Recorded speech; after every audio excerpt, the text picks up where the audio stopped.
মুহূর্তে আমরা যে পালা মঞ্চস্থ করতে চলেছি সেই পালা ধনপতি সদাগরের মা মঙ্গল চণ্ডী পূজা। তাই উজ্জয়িনী নগরের রাজা ধনপতি সদাগর তার প্রথম স্ত্রী লহনা তার কোন সন্তান না হওয়ায় ধনপতি সদাগর দ্বিতীয়বার বিবাহ করলেন সন্তান লাভের আশায়। খুলল নাকি ওদিকে নিয়তির নিষ্ঠুর পরিহাস বিধাতার নিখোঁজ কোনদিন যায় না কোন খণ্ডন। ওদিকে খুলল না উজ্জয়িনীর রাজপ্রসাদে আসার সঙ্গে সঙ্গে শুরু করলেন মা মঙ্গল চণ্ডীর পূজা। সঙ্গে সঙ্গে তার গর্ভে সঞ্চালিত হলো সন্তানের। খুলল না আজ পঞ্চম মাসের গর্ভবতী। তাই চলেছে নিজ অন্তঃপুরের দিকে মা মঙ্গল চণ্ডী পূজা করার জন্য।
নির্বাহ করেছে। তাই আমিও মনস্থির করেছি অতি শীঘ্রই আমি যাবো সিঙ্গল দ্বীপে বাণিজ্য করার জন্য। তাই শোনো, তোমরা সকলেই মন দিয়ে শোনো। যাও তোমরা আমার সপ্তডিঙ্গা তৈরি প্রস্তুত করে দেবে বাণিজ্য যাত্রার জন্য। আর যে সব দ্রব্য আমি নিয়ে যাবো বাণিজ্য করার জন্য সিঙ্গল দ্বীপে, সেই সব দ্রব্য তোমরা থাকিয়ে দেবে আমার সপ্তডিঙ্গা তৈরিতে। ঠিক আছে মহারাজ, ঠিক আছে মহারাজ, আপনার কাছে আমরা চললাম মহারাজ আপনার সপ্তডিঙ্গা তৈরি প্রস্তুত করার জন্য। Thank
you.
লাগে ভালোবাসায় কি হলো ভালো দেখালো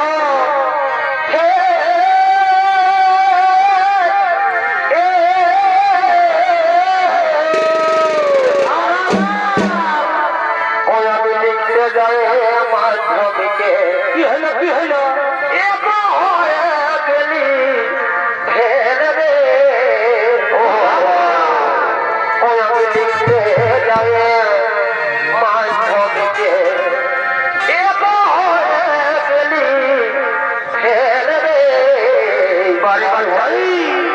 ভালোবাসাই দিল এমন ছেলে রে ভালোবাসাই দিল এমন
অন্তঃপুরে যাওয়ার জন্য প্রস্তুত ছিলাম, কিন্তু সঠিক সময় তুমি রাজপ্রাসাদে এসে উপস্থিত হয়েছিল না।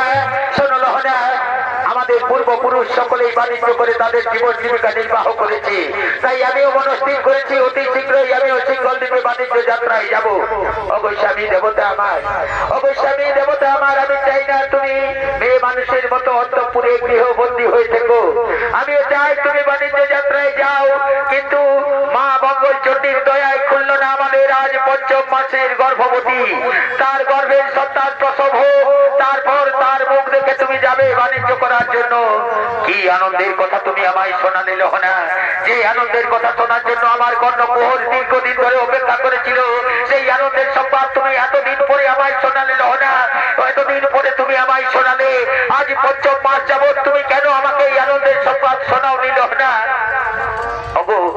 অবশ্যই দেবতা আমার, অবশ্যই দেবতা আমার, আমি তোমাকে আনন্দ সংবাদ শোনাতাম, কিন্তু আমি চাইছিলাম কিছু অপেক্ষার পর তুমি সেই আনন্দ সংবাদ শুনতে পাবে, তাই আমি এতদিন পর্যন্ত তোমাকে বলিনি। শোনো শোনো লোহনা, তোমার আনন্দ সংবাদ পাওয়ার সঙ্গে সঙ্গে আমি থাকতাম বাড়িতে, কিন্তু তাকিয়ে দেখো আমার সপ্তলিঙ্গা তরি প্রস্তুত হয়ে গেছে, আমাকে যেতেই হবে লোহনা, আমাকে যেতেই হবে বাণিজ্য করার জন্য। তাই তাই তোমাকে আমি এই রাজ্যের ভার অর্পণ করে দিয়ে যাব। অবশ্যই আমি দেবতা আমার, মা মঙ্গল চণ্ডীর দয়ায় খুলল না আজ গর্ভবতী, এই সময় তার মনে প্রাণে কষ্ট দেওয়া মনে হয় ঠিক হবে না।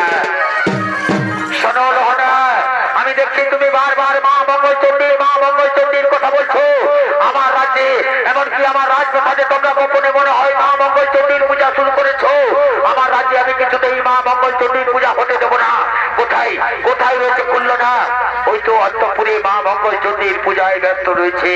শোনো শোনো খুলল না, তুমি তোমার এই মঙ্গল চণ্ডী পূজা বন্ধ করো, নতুবা নতুবা তোমার ঘটে আমি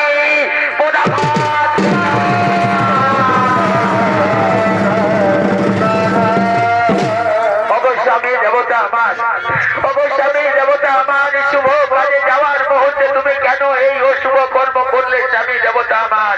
শোনো শোনো লোহনা, কোনটা শুভ কোনটা অশুভ আমি ঠিক বুঝি, তোমার শুভ অশুভ আমি কি বুঝতে পারি না? ধনলোহনা আমি চললাম সিঙ্গল দ্বীপে বাণিজ্য করার জন্য। আর একটা কথা মনে রাখো, তুমি খুল্লনার গর্ভে যদি পুত্র সন্তান জন্মগ্রহণ করে তবে তার নাম রাখবে তুমি সীমন্ত, আর যদি কন্যা সন্তান জন্মগ্রহণ করে তবে তার নাম রাখবে তুমি শ্রীমতী। এই আমার আদেশ, এই আমার নির্দেশ। আমি এখন আছি লোহনা, আমি এখন আছি। হে মা মঙ্গলচণ্ডী, আমার স্বামীর এই ভুলের জন্য আমার স্বামীকে তুমি রক্ষা করো মা, আমার স্বামীকে তুমি রক্ষা করো। চলো বোন খুল্লনা, আমরা ফিরে যাই অন্তঃপুরে। মা গো দেখো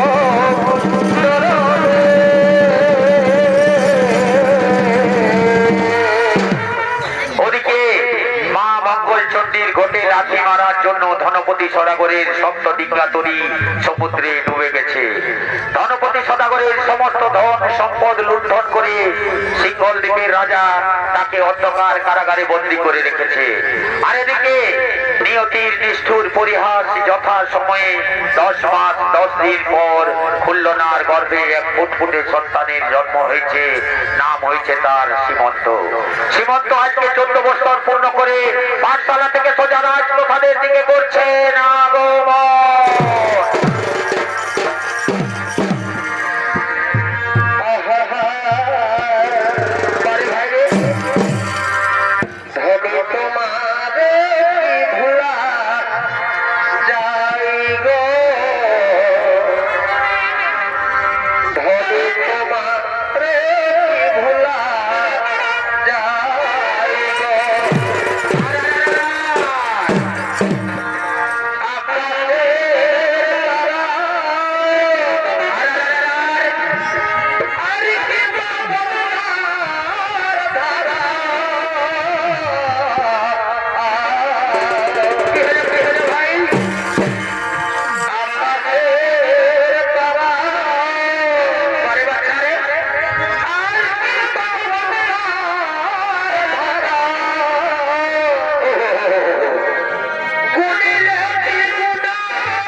পাঠশালা থেকে সোজা রাজপ্রসাদের দিকে করেছেন আগমন।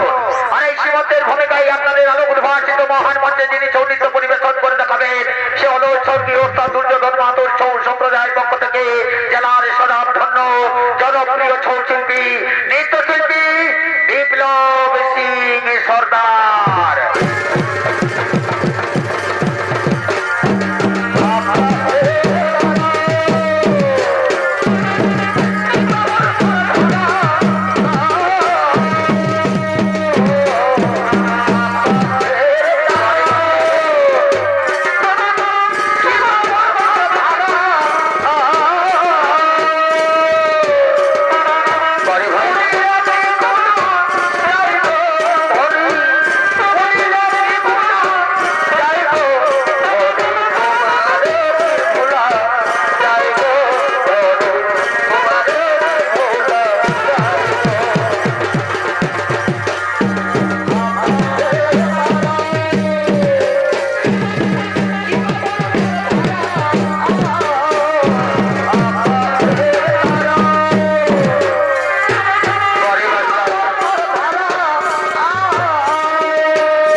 আমি দেখতে পাচ্ছি না। না না, মাকে আজকে ডেকে নেবো আমি এই অন্তপুরে। মাগো মাগো, তুমি কোথায় রয়েছো জননী? মাগো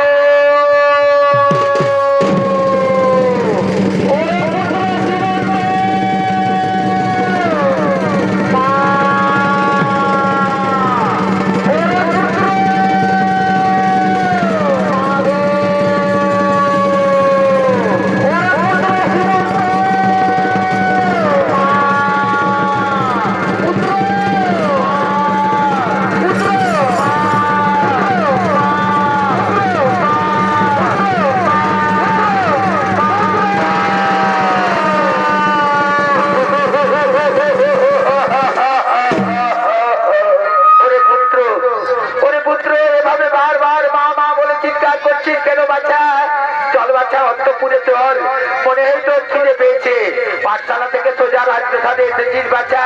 চল, আমি তোর জন্য নানা রূপ ব্যঞ্জন তৈরি করে রেখেছি, চল খাবার খাবি চল। মাগো মাগো জননী আমার, আমি আজ তোমার হাতে তৈরি ব্যঞ্জন তো দূরের কথা, আমি অন্তঃপুরে যাব না মা, এমনকি আমি জল পর্যন্ত গ্রহণ করব না মা। কি হয়েছে খোকা তোর? কেউ কি তোকে কিছু বলেছে খোকা? মাগো মাগো জননী আমার, আমি কার কথা বলবো মা? স্কুলের প্রতিটি সহপাঠীরা আমাকে যারা শ্রদ্ধা দেবে জন্মা, এমনকি তোরা তোমাকে কলঙ্কিনী বলতো, দ্বিধাবোধ করে না মা। যারা তোমাকে দ্বিধারিণী বলতো, দ্বিধাবোধ করে না। ওরে পুত্র, ওরে পুত্র, মাগো মাগো জননী আমার, কোন পুত্র তার মায়ের কাছে যে প্রশ্ন কোনদিন করেনি, সেই দুটি প্রশ্নের উত্তর আজ আমি তোমার কাছে জানতে চাইবো মা। বলো না মা, বলো না মা, কে আমার গর্ভধারিণী মা? ওরে পুত্র, খুলল না হলো তোর গর্ভধারিণী মা, আমি হলাম তোর সৎ মা। মাগো মাগো জননী আমার, খুলল না যদি আমার গর্ভধারিণী মা হয়, তুমি আমার পিতাকে। ওরে পুত্র, ওরে পুত্র, তুই যেদিন পঞ্চম মাসের গর্ভে ছিলিস, সেদিন তোর পিতা গেছে সিঙ্গল দেশে বাণিজ্য করার জন্য, এখনো পর্যন্ত ফিরে আসেনি। কেউ কেউ বলে তার স্বপ্ন ডিঙ্গা তরি নাকি সমুদ্রে ডুবে গেছে। ইদানিং শুনতে পাই তাকে নাকি সিঙ্গল দ্বীপের রাজা অন্ধকার কারাগারে বন্দী করে রেখেছে। মাগো মাগো জননী আমার, আজ 14 বছর ধরে যে দুঃখ তুমি বুকের ভিতরে চাপা দিয়ে রেখেছিলে মা, এই দুঃখ কেন কেন তুমি আমাকে বলনি মা? মাগো তুমি আমায় আশীর্বাদ করে জননী, আমি যাব সিঙ্গল দ্বীপে তোমার শীতের সিঁদুরকে ফিরিয়ে আনার জন্য, আমার মাতৃ দুগ্ধের ঋণ শোধ করার জন্য আমি যাব মা। তুমি আমায় আশীর্বাদ করো মা, আমি যেন আমার পিতাকে ফিরিয়ে আনতে পারি। মাগো তোমার মনে প্রাণে, ওরে পুত্র, মাগো তোমার মনে প্রাণে, ওরে পুত্র, কত ভালো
মাগো জননী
তার পিতাকে উদ্ধারের জন্য সিংহল দ্বীপের দিকে যাত্রা করলো। আর ওদিকে সিংহল দ্বীপের রাজা সারিবান তার মন্ত্রী সেনাপতিদের নিয়ে নিজ রাজপ্রাসাদের দিকে করছেন আগমন।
আমার রাজ্যের ধন সম্পদের লোভে বিভিন্ন সময় বিভিন্ন রাজ্য থেকে গুপ্তচর এসেছে কেউ বা এসেছে বাণিজ্য করার জন্য, কিন্তু কিন্তু তোমরা তো জানো আমি কাউকেই আমার রাজ্য থেকে ফিরে যেতে দিইনি।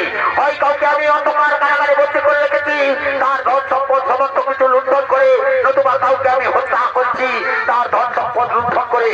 তাই তাই আজ আমার সিংহল রাজ্যে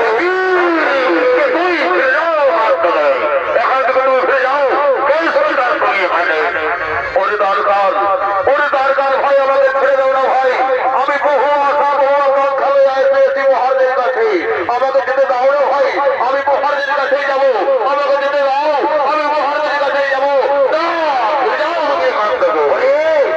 আমার মন্ত্রী সেনাপতি সেনাপতি শুনতে পাচ্ছ তোমরা? আমার রাজপ্রাসাদের বাইরে কিসের এত চিৎকার চেঁচামেচি শোনা যাচ্ছে? কোনো কোনো বিপদ করিয়া আসেনি তো?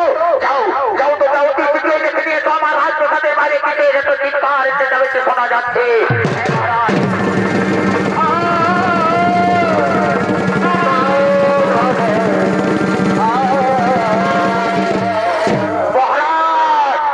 এই যে দেখছেন এই যুবক এই যুবক জোর করে আমাদের ডান পান্ডের সঙ্গে বচসায় বেঁধেছিল মহারাজ। ও জোর করে আমাদের অন্তঃপুরে প্রবেশ করার চেষ্টা করছিল। ডান পান্ডা বাধা দিলে তার সঙ্গে বচসায় বেঁধে যায়। এমনকি এই তাদের সঙ্গে হাতাহাতি পর্যন্ত হয়। এই যুবককে আমরা কোনো দিন দেখিনি মহারাজ। এই যুবককে আমরা সিংহলীতে কোনো দিন দেখিনি।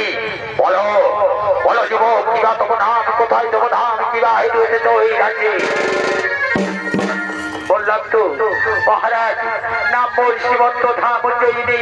বাণিজ্য করার লাগে সিংহল দ্বীপে আমি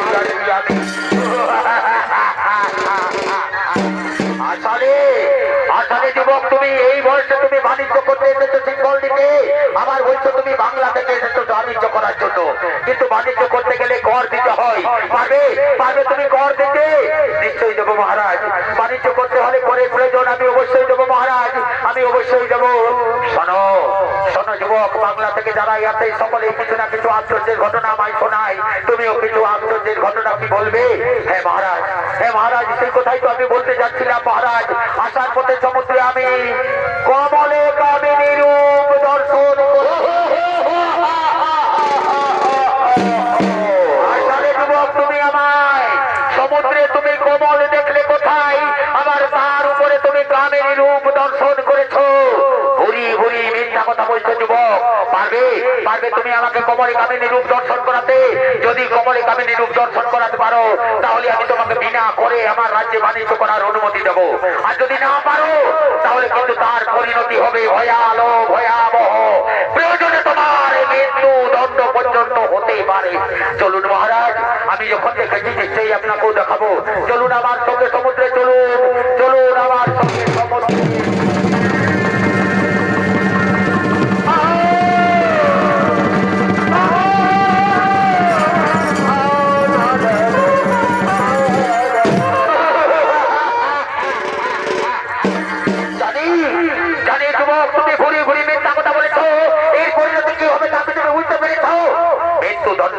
শোনো শোনো সৈন্যগণ, তোমরা যাও এই যুবককে নিয়ে যাও উত্তর মশানে ঘাট করতে করতে উত্তর মশানে নিয়ে গিয়ে এর কাঁটা বন্ধ তোমরা আমার কাছে নিয়ে আসবে।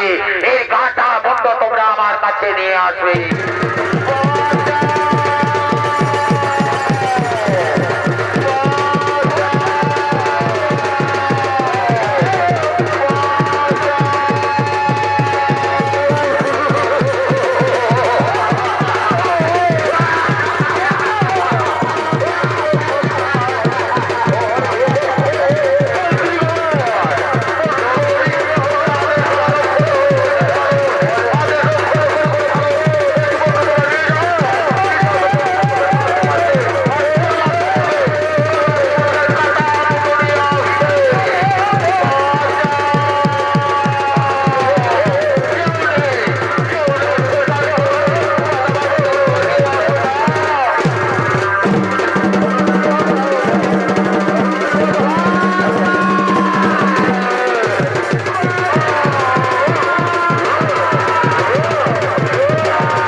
পর্যন্ত আমি হাজার হাজার মানুষ হত্যা করেছি, আর তুমি পালিয়ে বাঁচিয়ে আসার চেষ্টা করো না। শোনো শোনো যুবক, এখনো সময় রয়েছে, সত্যি কথা বলো, কি বা দেবো নাম, কোথায় দেবো থাক? বললাম তো জল্লাদ নাম মোর সীমন্ত ধাম উজ্জয়িনী, বাণিজ্য করার লাগে সিঙ্গল দ্বীপে আছি। আবার সেই মিথ্যা কথা বলছো তুমি? এখনো সময় রয়েছে, সত্যি করে বলো, নতুবা তোমার কাটা মন্ড নিয়ে যাওয়ার অনুমতি রয়েছে আমার। মেরো না জল্লাদ রে,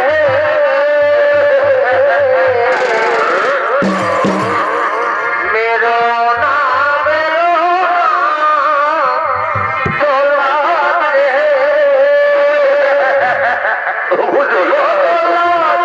মেরো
সর্বক্ষতে ভরে গেল, আমার শরীরের সমস্ত শক্তি কেমন যেন দুর্বল হয়ে আসছে। আমি এই যুবককে কিছুতেই হত্যা করতে পারবো না। ওই যে দাঁড়িয়ে রয়েছে ওই বুড়ি কি যেন বিড়বিড় করে মন্ত্র উচ্চারণ করছে, আর আমার শরীরের শক্তি কেমন যেন দুর্বল হয়ে আসছে। পারবো না, আমি এই যুবককে কিছুতেই হত্যা করতে পারবো না। যাও তোমরা অতি শীঘ্রই মহারাজকে ডেকে নিয়েছো। কোন অলৌকিক শক্তি যেন বারবার আমাকে আঘাত করছে, কোন অলৌকিক শক্তি যেন বারবার আমাকে আঘাত করছে। যাও তোমরা মহারাজকে ডেকে নিয়েছো।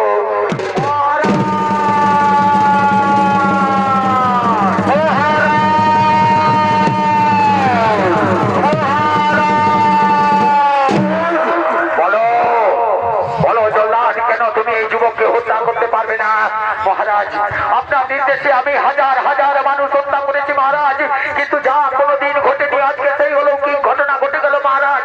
আমাকে বারবার কোন অলৌকিক শক্তি যেন আঘাত করছে মহারাজ। আমার শরীরের শক্তি কেমন যেন ক্ষীণ হয়ে আসছে। ওই যে সামনে দাঁড়িয়ে রয়েছে ওই বুড়ি কি যেন বিড়বিড় করে মন্ত্র উচ্চারণ করছে, আর আমার শরীরের শক্তি বারবার দুর্বল হয়ে আসছে। যেই না আমি খড়গ নিয়ে ওকে আঘাত করতে গেছি, ওকে আমার হাতের থেকে খড়গ করতে পড়ে গেল মহারাজ। শোনো বুড়ি, বলো বুড়ি, তোমার পরিচয় কি? নতুবা তোমাকেও আমরা তুলে দেবো এই হাড়ি কাঠে।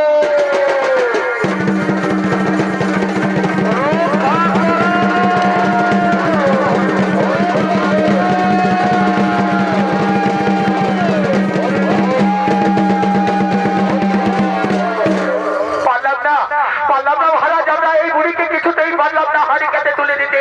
জানি না এই বুড়ি কোথেকে এত শক্তি পাচ্ছে। আমাদের শক্তি দুর্বল হয়ে আসছে মহারাজ। কোন অলৌকিক শক্তি আমাদেরকে বারবার আঘাত করছে।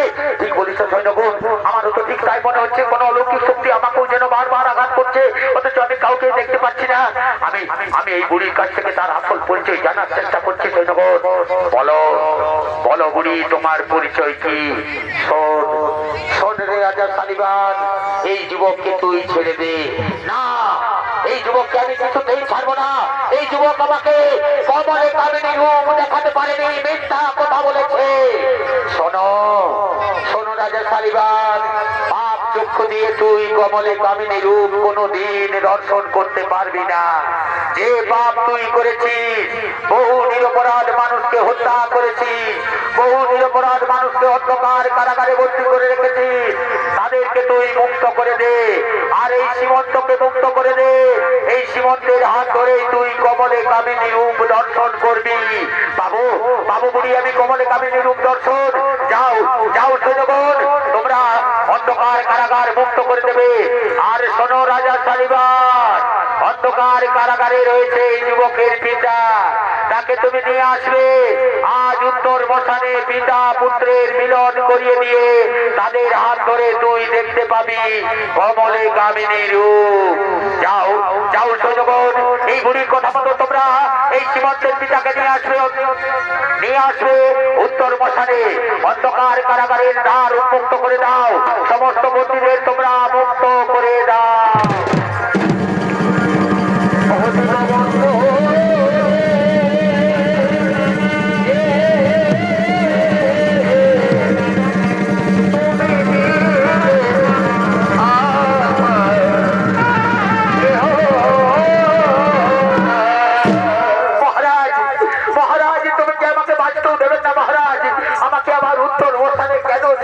মহারাজ, আমি তো বেশ অন্ধকার কারাগারে ছিলাম মহারাজ। শোনো বন্ধু, আজ তোমার যেমন আনন্দের দিন, আমারও তেমনি আনন্দের দিন। আজ তুমি তোমার পুত্রের সাথে মিলিত হবে।